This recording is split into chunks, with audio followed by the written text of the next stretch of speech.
வணக்கம் நண்பர்களே, பாவத்தமிழ்ச்சலோடாக மற்றும் ஒரு சுவாரஸ்யமான விளையாட்டு தொகுப்பு உங்கள் அத்தனை பேர் சந்திப்பதில் மகிழ்ச்சி அடைந்து கொண்டு இந்த காணொலி உங்களுக்கு தர இருக்கின்ற விளையாட்டு தகவல் என்று சொன்னால், அதாவது இலங்கை அணியினுடைய தற்பொழுது இலங்கை வர்சஸ் இங்கிலாந்து அணிகளான போட்டி டெஸ்ட் போட்டி இடம்பெற்றுக் கொண்டிருக்கின்றது. இதிலே ஒன்டோனாக வந்து கொண்டிருக்கக்கூடிய குசல் மெண்டிஸ் தொடர்பாக தான் நாங்கள் பார்க்க இருக்கிறோம். அதுக்கு முன்பதாக நீங்கள் இந்த காணொலியை பார்த்து கொண்டிருக்கிறீர்களாக இருந்தால் மறக்காம லைக் பண்ணி ஷேர் பண்ணுங்க. அதே போல பாவத்தமிழ் சொல்லக்கூடிய யூடியூப் சேனலை சப்ஸ்கிரைப் பண்ண சொன்னால் மறக்காம சப்ஸ்கிரைப் பண்ணி அந்த பெல் ஐக்கனையும் அப்படி ஒரு தட்டு விட்டுருங்க.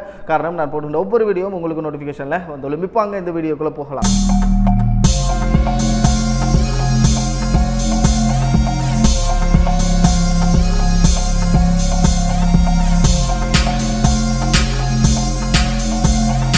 இலங்கை அணியிலே விளையாடி கொண்டிருக்கக்கூடிய குசல் மெண்டிஸ் தொடர்பாகத்தான் இந்த காணொலி. காரணம், இந்த இங்கிலாந்து அணிக்கு எதிரான தொடர் முதலாவது போட்டி இடம்பெற்றுக் கொண்டிருக்கிறது. இந்த போட்டியிலே குசல் மெண்டிஸ் அதாவது முதலாவது இன்னிங்ஸும் பெரிதாக பிரகாசிக்கவில்லை, இரண்டாவது இன்னிங்ஸும் படுமோசமான முறையில் துருப்படுத்தாடி கொண்டிருக்கின்றார். அவர் ஃபோம் இழந்த நிலையிலே இருக்கிறார். அண்மை காலமாக இவருடைய ஃபோம் ஒரு கேள்விக்குறியாகவே இருக்கின்றது. குறிப்பாக இந்த குசல் மெண்டிஸினுடைய 10 இன்னிங்ஸ்களை எடுத்து நோக்குவமாக இருந்தால் இது குசல் மெண்டிஸ் தற்பொழுது எப்படி விளையாடி கொண்டிருக்கின்றார் என்பதாக தெரியும். ஒரு நாள் போட்டியிலும் பிரகாசிப்பது கிடையாது, T20 போட்டியிலும் பிரகாசிப்பது கிடையாது, டெஸ்ட் போட்டியிலும் பிரகாசிப்பது கிடையாது என்றால் ஏன் இன்னும் இலங்கை தேர்வார்கள் இவரை அணிக்குள் வைத்திருக்கின்றார்கள் என்பது யாருக்கும் தெரியாத புரியாத ஒரு புதிராக இருக்கின்றது.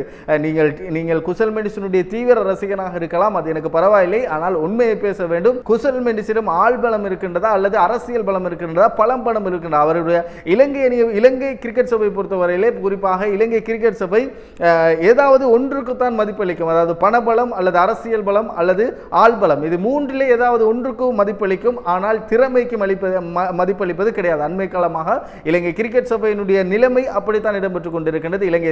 இலங்கை கிரிக்கெட் அணியினுடைய ரசிகர்களாக இருந்தால் என்னை மன்னித்துக் கொள்ளுங்கள், உண்மையை பேசுவதற்காக வேண்டி நான் பேசுகிறேன். அதே போல இந்த குசல் மெண்டிஸை பொறுத்தவரையிலே நாங்கள் பார்த்தோமாக இருந்தால், இந்த குசல் மெண்டிஸுக்கு இலங்கை கிரிக்கெட் சபை அடிக்கடி சந்தர்ப்பத்தை கொடுத்து கொண்டே இருக்கின்றார்.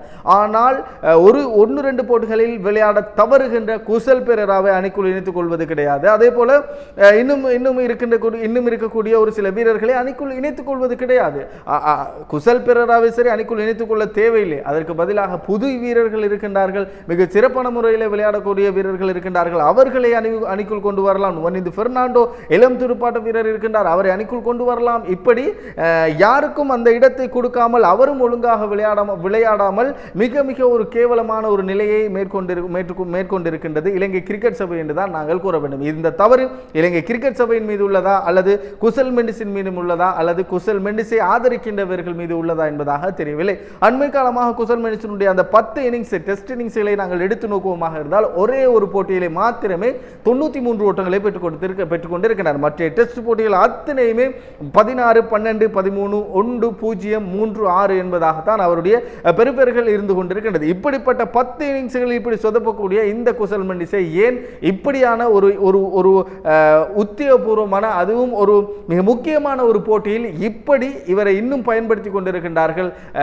குசல் பெரேராவை கூட பயன்படுத்த தேவையில்லை. தற்பொழுது அணிக்குள் பேர் போடப்பட்டிருக்கின்ற 10 நிசங்கையாவது அணிக்குள் ஒன்டோனாக பயன்படுத்தி பார்க்கலாம். 10 நிசங்க அண்மை காலமாக மிகச்சிறப்பான ஒரு ஃபோமில் இருக்கின்றார். அப்ப அவருக்கு சான்ஸ் கொடுத்து பார்த்திருக்கலாம். மிகச்சிறப்பான முறையில் அவர் துடுப்படுத்தாடி இருப்பார் என்றால் அவர் ஒரு நாள் போட்டியில் அனுபவம் இருக்கின்றது. அதே போன்று T20 போட்டியில் அனுபவம் இருக்கின்றது. டெஸ்ட் போட்டியிலே அவர் முன்னைய காலத்தில் ஒரு 3-4 போட்டிகள் விளையாடி இருந்தார். அதுக்கு பிறகு உபாதைக்கு பிற்பாடு அவர் அணிக்குள்ளே இணைத்துக் கொள்ளப்படவில்லை. அதன் பிற்பாடு மீண்டும் இங்கிலாந்து தொடரில் தான் அவர் இணைத்துக் கொள்ளப்பட்டிருக்கின்றார். ஆனால் அவர் வெளியிலே தான் இருக்கிறார். இந்த குசல் மெண்டிஸுக்கு பதிலாக அவருக்கு ஒரு சந்தர்ப்பத்தை வழங்கி பார்க்கலாம்.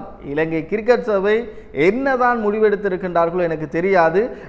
ரசிகர்கள் கொந்தளாய்த்துக் கொண்டிருக்கின்றார்கள், ஏன் இன்னும் இந்த குசல் மெண்டிஸை அணிக்குள் வைத்திருக்கின்றார்கள் என்பதாக. T20 போட்டியிலும் ஒழுங்கான பெர்ஃபார்மன்ஸ் இல்லை, ஒரு நாள் போட்டியிலும் இல்லை, டெஸ்ட் போட்டியும் இல்லை. அப்படியாக இருந்தால் அவருடைய இடத்தை இன்னொரு ஆளுக்கு வழங்கி பார்க்கலாம். குசல் மெண்டிஸ் 135 ஒரு நாள் போட்டிகளில் விளையாடி இன்னும் 5000 ஓட்டங்களை கடக்கவில்லை என்று சொன்னால் அது மிக பெரும் ஒரு பரிதாபமான ஒரு நிலைமை என்று சொன்னால் யாரும் ஏற்க முடியுமா?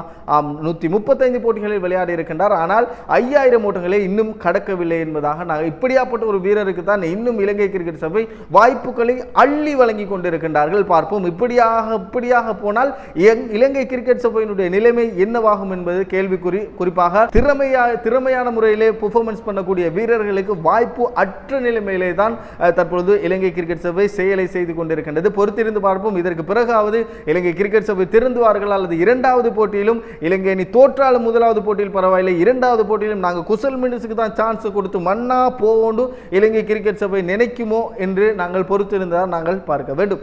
இதே போன்று மற்றொரு சுவாரஸ்யமான காணொளியோடு உங்களை சந்திக்கும் உங்கள் விடுபட்டு செல்லும் நான் RJ ஆசிர். வணக்கம் நேயர்களே.